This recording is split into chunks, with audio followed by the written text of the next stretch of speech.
Hey everybody, I am sitting in a parking lot again, and I wanted to chat with you about a few things. So a couple weeks ago I made a video about some of my kind of homeschool realizations over the past couple weeks, and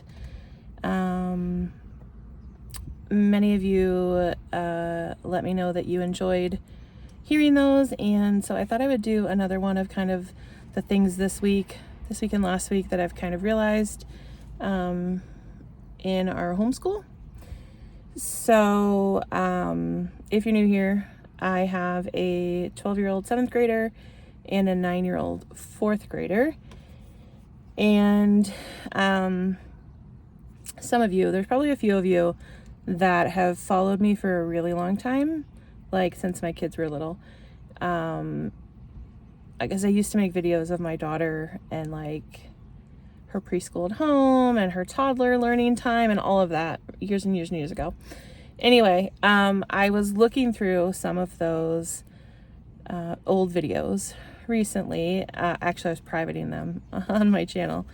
But I was watching them as I was doing that, and I was kind of struck with how I was watching a couple from when she was probably 4, and just how like excited she was to be doing learning and how quickly she picked things up, and how I mean, like, she used to ask to do school like at night before bed, and the videos were really very sweet. There's a breeze. I'm hoping that's not too loud. Anyway, and in my head I was thinking like, gosh, I feel like we've lost so much of that over the years, and I was trying to like pinpoint what was it that we did differently when she was 4 than we're doing now when she's 12 that, you know, make it so much different now. And I know part of it is when you're 4, learning can be very much more exciting, and you know, your brain is just designed in a way that you're picking things up super quickly. So I do know that part of it is that, but it just really got me thinking, like, how did I approach learning then for her versus how we're doing it now? And I came up with a couple of things that have kind of been on my mind this week that are things that I'm trying to put more focus on in our homeschool, because I think, I'm already seeing that it does make a difference for her. I mean, she's 12, so like part of being 12 is, I think, being disagreeable in some ways, because there's a lot going on in her head and her body right now, and so I totally get that. But anyway, 2 things that I kind of realized when I was looking back on those videos of her as a young child versus now in her learning is that I did a lot more kind of layering of learning when she was little. And by layering her learning, I mean we would maybe approach the same topic from multiple ways. If we were learning shapes, we may do over and over, not when she was probably in preschool, but when she was a toddler, I guess we would do that. You know, you would design multiple different activities with that approach learning shapes in a different way. I used to go to the Dollar Tree all the time. In fact, I remember once when she was a toddler, I think I did a Dollar Tree haul of all the different Dollar Tree items that I bought to make little learning activities for her. And I remember someone commented like, how many different ways can you teach your kids shapes? Well, a lot of different ways I can teach my kids shapes, because just presenting it in different ways makes the information stick in different ways. And I think once they get to this age, we're just focused on, this is our vocabulary curriculum, or this is our grammar curriculum, and this is what we do. And we only like supplement like if they're struggling or if there's like a major problem. I don't layer, I mean, I still layer learning, but I don't do it as much as I did when she was little. And I think that she is a kid, I don't know if it's because of her ADHD or that's just who she is, but she is definitely a kid who benefits from having her learning layered in multiple, you know, we may learn this topic one way this week, and then next week we may sprinkle it in from a different perspective. And then in another month, we may bring it up again and take it in a different direction. She's definitely, like, I see in her those connections strengthen when we approach learning in that way. And I think that as she's gotten older, maybe more in the middle school years, that I have stopped doing that as much with her. And so that kind of made me realize, hey, she's not too old to do these kinds of things. Like, I feel like I'm doing it a little bit in our election study. So I made a video about the unit that I put together for to study the election and how the government works. But then I made another video. I bought a bunch of other unit studies, like election unit studies. And you may have been thinking, like, didn't you make your own unit? Why do you need these other ones? And that is a good question. But what I have found, they all had things in them that I really liked. But what I have found as we've been implementing the other pieces and parts, I can see the connection of the information strengthening for both of my kids. When you're taught something, say you're taught 5 points about something, you might remember 2 or 3 of them, right? Well, then when you approach it again from maybe a different view or in a different way, you might remember another 1 or 2 of those main 5 points, plus you bring in a couple new ones. And then if you approach it again, like, my kids just benefit from that. I saw that definitely in the election learning. And so I've been trying to just think of other ways that I can do that. For her, that was one takeaway from kind of looking at those videos. And I think I've found some ways to do that for her. And I think that it was a reminder to me that it's important to not just say, like, okay, they learned this, move on. Like, I think it's really important for those brain connections to keep bringing things back in and building upon them. So I want to try to find more ways to kind of layer her learning a little bit as we continue on in middle school. And then the other thing I realized when I was watching those old videos was that she really thrived on that one-on-one time with me. And I see it even now, even though she's 12, and most of the time she'll probably tell you that I'm really annoying. She still, I think, really benefits from and kind of longs for that one-on-one time for me, even if it's in doing school. And so I think by switching to more individual subjects for my kids this year, it's given me the opportunity to do a little bit more one-on-one with her. Even a lot of times I think to myself, like, well, she doesn't need me. She should be able to do this independently. And sometimes she can, and sometimes I think she just does it better when she does it one-on-one with me. And I think it's that connection. And I think that kind of went off in my head a little bit, because what's one of the reasons that a lot of people tell you, or a lot of us choose to homeschool, is that we want that connection with our kids. But so much of what I see related to homeschooling, we're giving our kids all this independent work to do on their own. And there's not really as much connection in the schooling part of our day. And so I think that's kind of funny. But I'm just noticing how important it is, especially with her. And so because of the way we formatted our schedule this year, I've been able to give her more of that, and I'm finding more ways that I can do that. So she is doing Lightning Lit Storm Level this year, and that's a very independent, written to be a very independent program or curriculum. I've been doing some of it with her because the lessons for, like, the grammar or the writing skills, I feel like are they're pretty lengthy, and so I want to make sure that she's, getting what she should get from them. But in doing that, I've noticed how important it is for me to just read the book that she's reading, because while Lightning Lit does give you, like, the answers to the questions, to really connect and have that discussion, and like, sometimes your child might answer a question and according to the answer key it's wrong, but if you read the book, you could be like, you would understand that really their question is kind of right. So I'm seeing a lot of benefits to actually reading the books with her. But anyway, I also saw a need, this is going off topic a little bit, but I'll get back on topic in a minute, I promise. to give some instruction to both my kids on how to do like a close reading of something. A lot of times, a lot of literature programs, they'll have reading comprehension questions, just standard reading comprehension questions like where did this take place, or things you can specifically find in the text, or some things you can infer. But a lot of times they'll also ask some deeper thinking questions or more analytical questions, but they don't ever really teach how to do that close reading so that you can really properly answer those questions. And so I really wanted to take this time now to do some dedicated instruction with my kids on how to do close reading. So we're writing in the books as we read. And I am reading the same thing like that she's reading in Lightning Lit. She's reading Prairie Lotus right now. So we have 2 copies, and we are writing in them in pen. As I read, I circle words that I think she might not know.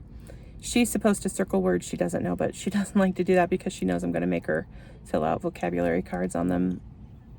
I'm teaching her, we're just focusing on like characterization right now, and kind of marking in the book when we see things that really kind of tell us a little bit about a character, whether it's physically how they look or what kind of temperament they have, or, things like that. But to fit all that in while doing Lightning Lit is a lot. So I added to our Fridays a book discussion. That's just the 2 of us. And kind of we do it in the kind of vein of a poetry tea time where I get a drink and cookies, and we do that kind of discussion over the week's chapters then, and we talk about the vocabulary words, and we talk about just in general what we thought of it. And she gets that one-on-one time with me. She also gets cookies, which, if you didn't know this, teens are highly motivated by food. And so that's when we do the vocabulary and the characterization stuff as well, which she would totally fight me on during the week, but because there's cookies involved, she's fine with it. But it gives us that connection, right? So we get to talk about the book. We get to share our thoughts on it, things we noticed when we read, and I'm kind of teaching her how to start to notice some of those things. And we're just at a very like gentle approach to it right now. But that's just one example of how I'm trying to add in that connection and that kind of one-on-one time in a meaningful way, because I see her really benefiting from it. So yeah, those are my realizations as I looked at those videos of her kind of as a preschooler. And also kind of related to that, I've been reading, it's going to be backwards, I think, in the camera, but I read this book. I think I started it last week, and it's from the library, so I couldn't highlight it in it. And you know that for me, with my ADHD, I really need to highlight as I read. So it was hard for me that I couldn't, but I took them all out. But I had these little tabs that I put on every single page that there was something that normally I would have highlighted. And after I had it all tabbed and I finished the book, I went back through it with note cards. And for everything I tabbed, I made a note card on. I wrote down whatever it was in the book that stuck out to me. And then from there, was this a lot of work? Yes, it was. But this is how my brain works. I went and transferred it. There's a car next to me that's probably wondering what I'm doing. I transferred it into a blank book in black ink. And then from there, I went in with purple ink and kind of made my thoughts on what I wrote. And that has been a huge help for me to take something like this and not be 100% overwhelmed with it, and to really make it be useful for me. I think this was a good book. I think a lot of you would connect with this book. Some of you, maybe not so much.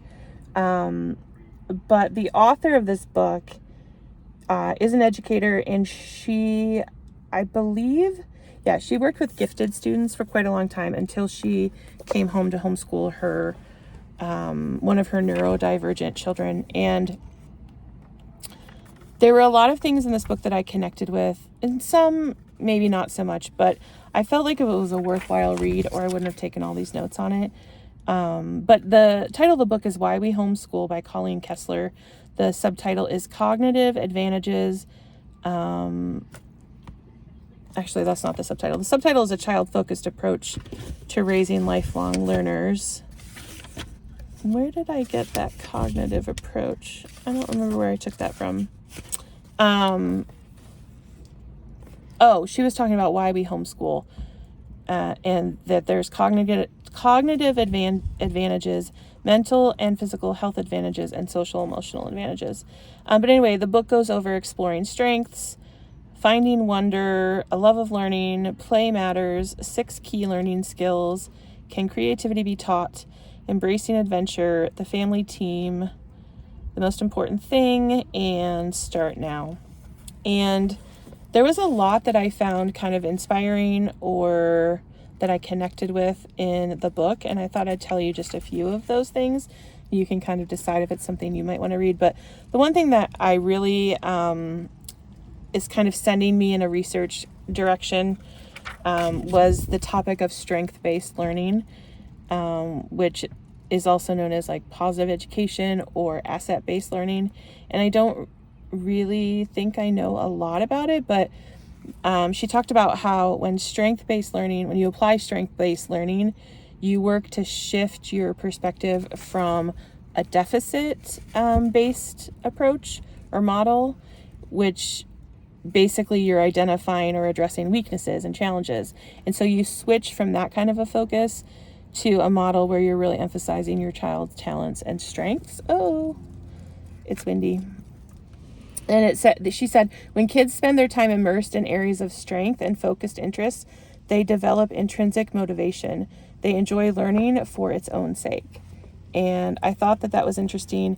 And, but in my head, I'm like, well, I can't just like let my kid draw comics all day, And she said, strengths-based learning primarily emphasizes strengths, but it doesn't mean you ignore weaknesses or challenges. Instead, we focus on weaknesses in a constructive way, helping our kids build necessary skills to overcome obstacles. So I like that she kind of addressed that as well. She also talked about the 6 key learning skills, which are the 6 C's: collaboration, communication, creativity, content, confidence, and critical thinking. And the one thing that I really was interested in, she talked about, a lot of things. Communication skills are the building blocks of collaboration, and how important it is that your child can speak clearly so that people can understand them, and that they're able to write in a way that gets their message across. But she also spent a lot of time talking about content, and how as a culture, our culture thinks that content is like the only C of value in those 6 C's. And that education has been distilled to what kids learn instead of how they learn them. And I gotta look at my notes. She said, making soft skills, basically the thinking skills that their future depends on, almost an afterthought. And she said, it's time to ask how we can educate children in a way that promotes deep learning. So she said, you have to ask 2 questions. How do we learn content in the first place? And what will it take to learn it in a deep way that allows us to use it in the world? And she said that homeschooling gives an advantage because we can teach our kids to value the process of learning as much as the outcome. And that we need to stretch the definition of content to include how to find the answers that we need to solve the problem, and how to put together the information and the resources to make it possible. And so I feel like we do put a lot of emphasis on the content and less of the emphasis on like, what do you do with that information and how to, think critically, really. But she goes on to say that as parents, we play a vital role in providing opportunities for our children to think critically and creatively from an early age, and this is the foundation to success. And what else? They go on to talk about how creativity can be taught, and she cites different like books where she got information and different psychologists and things like that, which I found interesting. She talks about this one psychologist who kind of built this framework around creativity that or approach to fostering creativity that emphasizes the development of critical thinking and problem solving skills. And it had 4 main components: fluency, flexibility, originality, and elaboration. I thought that was a very interesting section. They talked about how creativity is a combination of education, skill, imagination, and discipline. And, here's the part. It said creativity can be taught. It's about breaking free from functional fixedness, which is like looking at a stapler and saying a stapler is only for connecting papers, instead of looking at a stapler and saying it could be used as a paperweight or a doorstop or whatever you imagine. And I kind of made some notes to myself that I really need to do more problem solving activities with my kids and work on removing kind of the fear of making mistakes from that. They also talk about confidence and the willingness to give things to try, and the persistence or the grit. Sticking with those long-term goals. Grit allows budding inventors to keep retrying their ideas, continually experimenting until they get it just right. I made a lot of notes on that, the sticking with the long-term goals and helping my kids kind of stick with some of their things that they start, but then maybe get frustrated and don't finish. So I guess this just gave me a lot of areas that I want to kind of explore more to benefit my kids. So I thought that it was a worthwhile read, and I took way more notes than that, but this video is getting long, so I'm going to stop sharing them. But you may find it interesting. There are parts of it that I didn't necessarily connect with or agree with, but there was enough in here that I feel like gave me lots of areas that I want to look into further in my homeschool. So I thought I would share it with you. So anyway, those are kind of my homeschool realizations for the week in our homeschool. So if you've had any and you want to share them with me down below, please feel free to do so. Otherwise, if you've made it this far in the video, because we're now 22 minutes in, if you've made it this far, I don't think most people stay to the end.